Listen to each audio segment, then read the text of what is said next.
Là, on va parler sur les paramètres, en fait. On va voir comment on peut activer, on peut publier un formulaire. On va utiliser les notifications, le paiement en ligne. On va voir ça aussi, comment on peut activer. On va voir comment on peut configurer les billets. On peut ajouter une image, un texte, comme vous voulez. Et on va parler sur le traitement automatique. OK, super. Les paramètres du formulaire, voilà, exactement. On clique là-dessus en haut. Je suis toujours dans les formulaires d'inscription, paramètres du formulaire. Et voilà, là, on y est. Je vais juste boire un coup. Voilà. Comme on a déjà fait pour nos commandes ou pour nos bouteilles séparées ou les boîtes à vin, on va activer pas le produit, mais là, on va activer le formulaire. Si on ne l'active pas ici, les gens ne peuvent pas rentrer dans votre webshop, ce n'est pas visible. Donc, il faut vraiment l'activer ici, en paramètres formulaire 2 fois. Alors, tout ça, on va pas voir trop. On va fixer là-dessus. Ici, le lien. Ici, vous cliquez là-dessus et vous pouvez le copier. Vous pouvez l'utiliser dans votre site web, sur vos réseaux sociaux, pour entrer dans un email, pour envoyer à tout le monde le lien pour entrer dans votre webshop, en fait. Si c'est plus facile pour vous, vous pouvez aussi générer un code QR. Voilà, je l'ai fait. Voilà. Ils peuvent le scanner et tout facilement, ils rentrent dans votre webshop. Ici aussi, vous avez l'option pour personnaliser votre URL. Donc, je peux le faire ici. Je peux faire vente de vin 2020. Voilà. Voilà, vous voyez le URL et vous pouvez le sauver. Donc, ça change. Et là, c'est le URL personnalisé que vous pouvez utiliser. Et voilà. C'est tout pour les paramètres. Là, je vais parler sur les notifications. Plein de messages que vous pouvez envoyer à les gens qui rentrent dans votre webshop et vous pouvez modifier les messages. Donc, si vous voulez, premièrement, si vous voulez recevoir une notification à chaque fois que quelqu'un achète quelque chose dans votre boutique en ligne, vous pouvez cocher ici, vous allez recevoir une email. On ne veut pas ça, ça va être un peu trop de messages, mais on va passer au suivant. Message de confirmation. Ça, c'est le message que vous recevez quand, en tant que client, vous avez acheté ou fait une commande et ça s'est bien passé. Donc, ici, c'est le message. Vous pouvez modifier comme vous voulez. Même chose pour l'email. Cochez ici si vous voulez l'activer. Deux choses importantes là à dire. Vous pouvez mettre tout ce que vous voulez ici dedans. C'est important à garder le tag ici, le tag Entry ID. C'est pas pour nous, mais c'est plutôt pour vos clients dans votre webshop. S'ils ont fait une commande et ça s'est pas bien passé, ils n'ont pas payé et ça n'a pas passé, ils le refont et ils reçoivent un autre email, ils peuvent voir la différence, ils peuvent voir quel est le numéro correct. Donc, on advise vraiment pour garder ce numéro, en fait. Ici, en bas, on peut cliquer sur « Inclure aperçu de l'entrée ». Ça, c'est intéressant aussi pour les gens qui peuvent voir ce qu'ils ont acheté.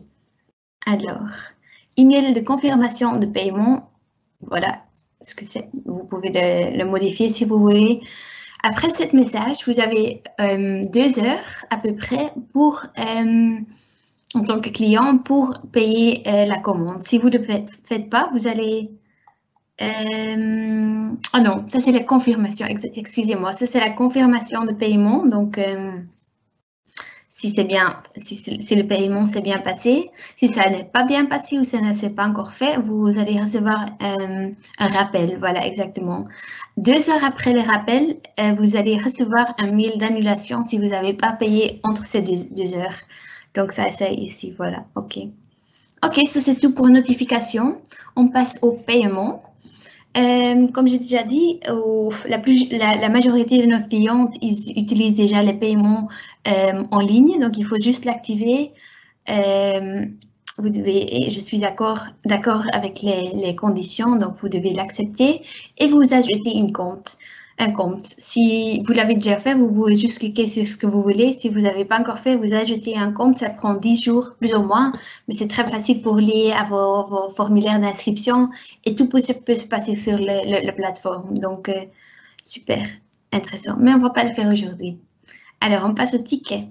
Si on a fait une commande, on donne au client un ticket pour retirer leur commande et le jour où ça se passe. Alors, on veut vraiment générer des tickets automatiquement parce que c'est facile. Dès qu'ils ont commandé, ils reçoivent leur ticket automatiquement. Donc, ça, c'est facile en actif. Ici, vous pouvez modifier le ticket si vous voulez. Ici, c'est un peu triste. Je vous montre le ticket maintenant. Si vous n'avez pas modifié, tout simple comme ça. Vous pouvez modifier, vous pouvez entrer un texte ici comme vous voulez. Je ne vais pas le faire aujourd'hui. Vous pouvez entrer un texte, un avertissement si vous voulez. Qu'est-ce qui est déjà entré dans le ticket? C'est les produits que les clients ils ont achetés.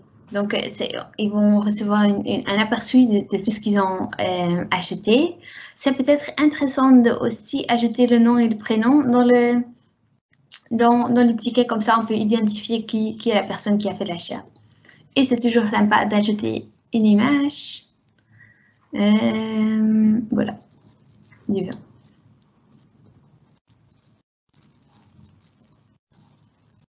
Un petit exemple.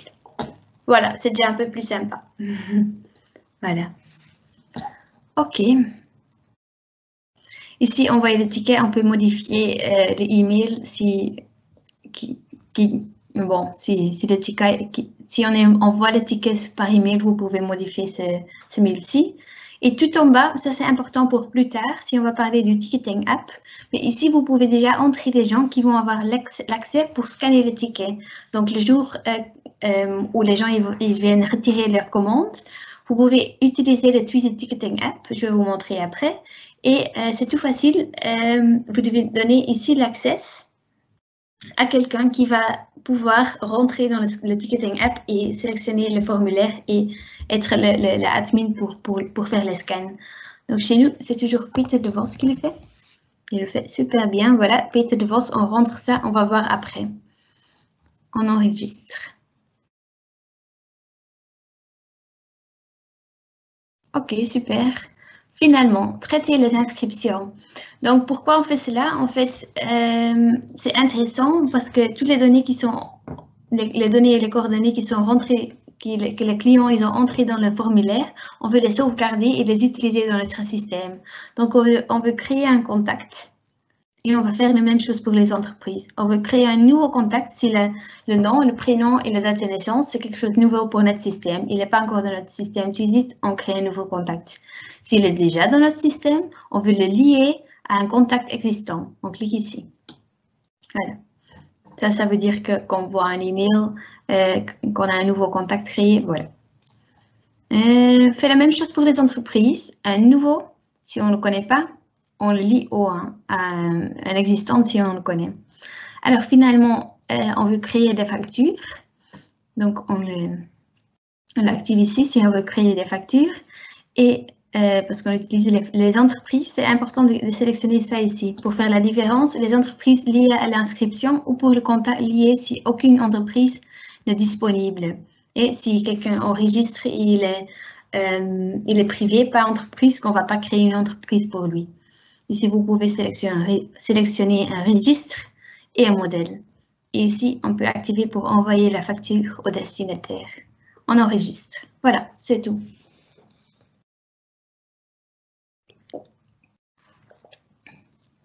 Super. On passe au PowerPoint. Tout ça, c'est là on a fait. En fait, on vient de discuter tous les paramètres et on va aux étapes suivantes. Et ça, c'est le test. Mais je l'ai fait déjà, en fait. J'ai déjà montré qu'on peut acheter, que la remise sur le volume, ça a marché. On va aux détails de facturation, ça a bien marché. Si on tape privé ou particulier, il me reconnaît le système en utilisant le Twizy Contact Field. Et voilà, ça c'est le test, on a déjà fait. Alors, suivre les commandes, exactement, on va voir si les commandes, le webshop il est en ligne et les commandes ils sont en train d'entrer, comment on peut les suivre, comment on peut chercher, on peut aussi exporter les commandes, on va aussi voir l'aperçu des billets et l'aperçu des produits. Voilà ici. Donc, inscription.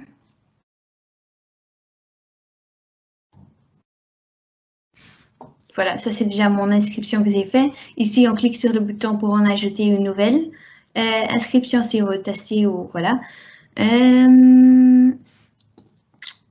Ici, on peut cliquer dessus pour voir plus d'informations. Voilà, on voit que exactement ça c'est lié à mon profil. Il a bien retrouvé mon profil.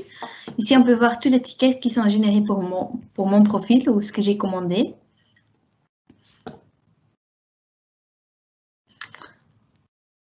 Voilà. Et on peut imprimer les tickets. Donc, on peut les télécharger, vous pouvez l'imprimer ou le garder sur votre smartphone comme vous voulez. Voilà, j'en ai ouvert une pour utiliser plus tard si on utilise le ticketing app, mais je vais retourner. Donc, les tickets, on les retrouve ici. On peut les renvoyer si vous n'avez pas coché l'option pour les générer automatiquement et les envoyer automatiquement, mais ici, voilà, vous pouvez le refaire. On referme. Alors, le paiement, bon, on n'a pas encore payé parce qu'on n'a pas activé le online, mais on voit que, et aussi ici, on peut créer une facture, mais bon, on va pas le faire, une invoice, on va pas le faire. Une modèle très intéressant aussi, je vous suggère que vous regardez sur le centre d'aide, facturation, c'est très intéressant. Voilà, c'est tout ce qu'on peut voir pour ce profil, je vais fermer. Alors, ce que je peux dire encore sur cette page-ci, s'il y a plusieurs inscriptions, je peux tous les sélectionner. Non, je ne vais pas faire comme ça. Je peux tous les sélectionner ici en haut. Et chez Action, sous Action, excusez-moi, je peux exporter. Donc, si vous voulez avoir un aperçu de toutes les commandes que vous avez faites, vous pouvez exporter en utilisant le bouton Action. Vous voulez envoyer un email à tout le monde pour dire que les commandes ils sont en retard, vous pouvez le faire ici aussi, facilement. Si vous, dans cet aperçu-ci, vous voulez voir aussi plus d'informations, si vous voulez voir quand c'est créé pour la date, on peut appliquer, voilà, on peut voir quand les gens ils ont fait la commande. Et tout ce qu'on veut voir, on peut le changer ici. On peut aussi chercher dans les inscriptions en utilisant ici les recherches. On va faire un exemple. Je vais voir tout le monde qui a acheté une boîte à vin. Voilà, exactement. On va aller chercher. Allez, on voit mon inscription parce que j'en ai acheté 4. Voilà. Donc ça, c'est bien. Si, du coup, les inscriptions ils sont incomplètes, ils viennent ici, sous ce module-ci. C'est quand les gens ils n'ont pas terminé leur commande, ils n'ont pas rentré tout ce qu'il fallait, ou ils n'ont pas payé encore, ça rentre ici. Les tickets, voilà, ça ce sont tous les tickets qui sont générés pour notre webshop. Ici, on peut voir ce qu'ils ont acheté, le numéro de ticket, et aussi on peut voir le statut disponible ou pas. Si c'est disponible, ça veut dire qu'ils n'ont pas encore retiré leur commande. Voilà, et on peut le télécharger ici. Bloqué, ça va apparaître s'ils ont retiré. Alors, produit. Ouais. Alors, ici, on voit un aperçu sur le produit. On voit un aperçu de tout ce qui est déjà commandé en tant que produit. Donc, on voit les tickets, tout ce qui est commandé, notre stock et le total. Voilà. OK, je pense que j'ai tout dit. Je vais revoir au PowerPoint. Voilà. Et on passe au suivant. Alors, on y est presque. La livraison, donc la troisième étape. Là, on va travailler avec les billets. Donc, on a déjà envoyé le ticket. J'ai déjà montré automatiquement ou manuel en utilisant le profil. Je viens de vous montrer. Et là, on va scanner les billets en fait. On peut configurer l'utilisateur. Ça, j'ai déjà montré. Je vais vous remontrer. Vous faites ça en paramètres du formulaire ticket. Et tout en bas, ici, vous pouvez entrer les gens qui peuvent scanner le ticket. Ok, moi, j'ai pris Peter de Vos parce qu'il le fait toujours chez nous et je rentre encore. Alors, on télécharge l'application. Je vais vous montrer. Moi, je l'ai déjà téléchargé. Donc, ça, c'est pour le jour où on va collecter ou retirer nos commandes. Voilà. Voilà. On ouvre et ça, c'est l'écran. on ouvre l'app et il faut rentrer en tant que... Vous utilisez les mêmes données que vous utilisez pour entrer dans Twisit. Donc, pour moi, c'est Peter de Vos parce que aujourd'hui, je vais scanner les tickets. Je fais Login. Et là, vous voyez tous les formulaires qui sont sur mon nom. Donc là, je choisis vente de vin. J'active en utilisant le bouton et je vais sur continuer. Là, je peux scanner, je vois un caméra et je peux scanner. Donc, je vais prendre mon ticket, voilà, ici, exactement, et je vais scanner avec mon truc, voilà, et on voit que c'est bien, que ça se fonctionne bien et qu'on peut retirer la boîte. Si je le refais, voilà. Et je vais de nouveau scanner ce ticket. Oh, j'ai effacé. Voilà, on voit rouge. Non, on a déjà retiré, donc on ne peut pas le refaire une autre fois. C'est très intéressant. Voilà, c'est comme ça que vous utilisez notre app. Voilà, ça c'est le scanner des billets. Ça va tout facilement et vous pouvez aussi ajouter plusieurs gens ici dans les utilisateurs. Vous pouvez ajouter 2 ou 3 personnes qui vont le faire cette jour-ci comme vous voulez. Et voilà, je pense que je vous ai dit tout sur ce que je voulais dire sur le webshop ou la boutique en ligne. J'espère que vous avez vraiment appris quelque chose aujourd'hui. Si vous avez des questions, n'hésitez pas à nous les envoyer par le module support. On essayera de les répondre le plus rapide possible. Et un grand merci pour être présent.